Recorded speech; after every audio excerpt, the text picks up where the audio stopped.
everybody, it's Aaron here with Robert for Get Your Geek On, and we are here with our segment, Heroes of Hogwarts? Hogwarts House of Heroes, which is our newest segment. We're trying it out, so we want to know what you think, but this is the segment where Aaron, with his comic backstory, is going to start describing some superhero characters. They can also be supervillains. I don't really know. Yep. But he's going to describe some characteristics and traits without revealing who the character is. And then my job as the Harry Potter geek is to fit them into one of the houses of Hogwarts: Gryffindor, Hufflepuff, Ravenclaw, or Slytherin. So without further ado, Aaron, why don't you describe this character to me? So, of course, Robert has no idea who it is yet. Nope. And I'm going to try to stay as vague as possible until I start getting to the more, probably the characteristics everybody knows. Okay. Now, some of those I also try to make sure that I can hide if it could be one hero or another. Yep. So the first one I want to say, this guy's very fun, very outgoing. Okay. Likes to go party kind of thing. Charismatic? Yes, very charismatic. All right.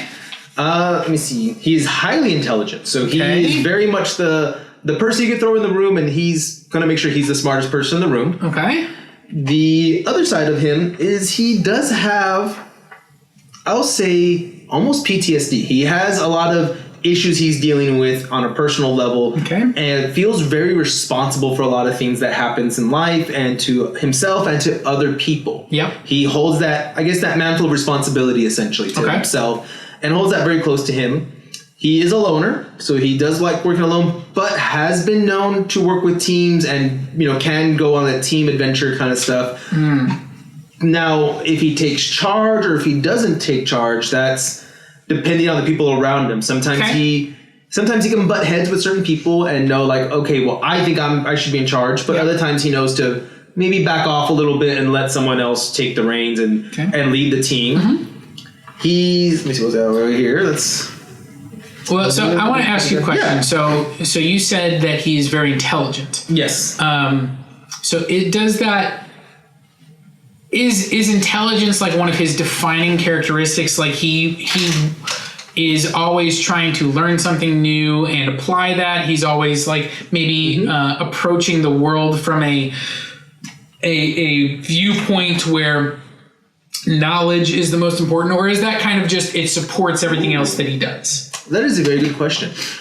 I would say knowledge is probably the most important thing to him. Okay. So in his mind, I guess you could even say knowledge is power. So having all the knowledge, almost having the upper hand every time is very essential to him. Because he feels that, I will say it this way, he feels that it is his way almost, or the highway. He's very borderlines that. Like, if you're not with me, you're maybe not against me, but get out of my way, essentially. And he understands that. Again, he does sometimes back off, but more often than not, he's going to be the one in the right, he believes. He's very, I would say, very narcissistic and possibly egocentric. Okay. And he's very much willing to he doesn't want to sacrifice anything. I will say that. If anyone gets sacrificed, it might be him or, somebody very, very close to him, maybe even. Yeah. But I would say he would rather put himself in harm's way than someone else. Okay. So that kind of, I would say, round him out. Like I say, so he can be a leader, egocentric, narcissistic, fun person. And like I said, I would say he has PTSD. He does have like a very, the weight of the world is on his shoulders.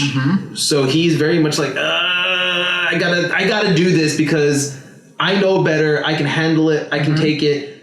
But, I don't want you to get involved and get hurt kind of thing. Yeah. So I have a guess as to who it is. But before I do that, I think I want to talk through a little bit of where my mindset is at with his houses. So a lot of what we talked about, the narcissistic element leads you towards something like Slytherin, but then the nobility of I want to be the one that puts myself on the line, I don't want to sacrifice other people, that leads you more towards maybe like a Gryffindor, which they can also be very narcissistic and ego-driven, always wanting to be the hero. They like that aspect. And then, of course, you have the element of hyper-intelligence and knowledge being the most important thing. That's a very Ravenclaw trait. So I think this character obviously has some elements from across the spectrum. Which you've said before, a lot of them are going to have. I think that's going to be pretty standard. Again, the Hogwarts houses do have some very defined traits, but as human beings, we all kind of have a little bit. It's all like a spectrum. We're all a little bit this, maybe a lot of bit this, and so it is about finding your best fit. Where do you think this person fits the most? So I think that everything that you've given me is making. I'm trying to choose between Ravenclaw and Gryffindor. Those are the two that I've come down to. And I think the defining thing, the thing that you said that is going to make me choose Ravenclaw is when you said knowledge is power, and that's the most important thing to him. Okay. So I think my guess is Doctor Strange. No. Oh. Close though. All right. I would say that would be close. All right. Well, so I am gonna plant my flag in Ravenclaw, and now you're gonna tell me who it is, and then we're gonna decide. So it actually, and I didn't know if the party part would give it away. Tony Stark. Iron Man. He is very narcissistic. Yeah. He is very much knowledge is power. Very much I'm right, you're wrong. As we saw in the movies, armor around the world, and he was very much willing to do whatever it took to get it.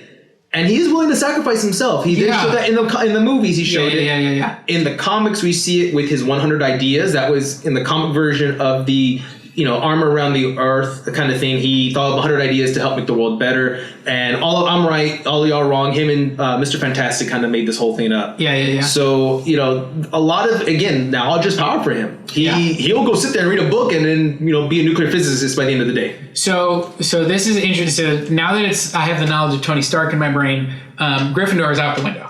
That's not Tony Stark. And Slytherin has come back into the picture because as much as I love Tony Stark, he is extremely narcissistic. Yes. And he also he's willing to sacrifice others also. Like yes, he will sacrifice himself, but I think Tony Stark is a little bit of for the greater good type of character. Okay. Where he is self-sacrificial, and especially in the MCU, we see that.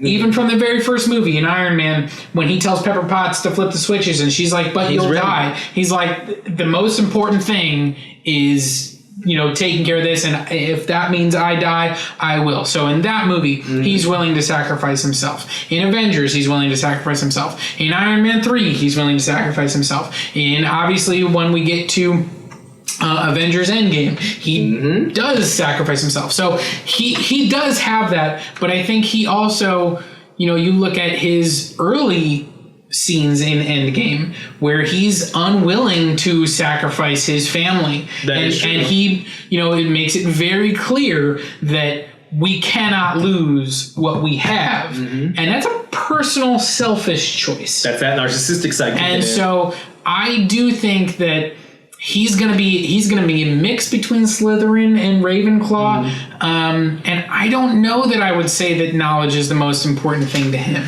See, I think that he is incredibly intelligent. He's one of the smartest heroes in the MCU, but I don't know that.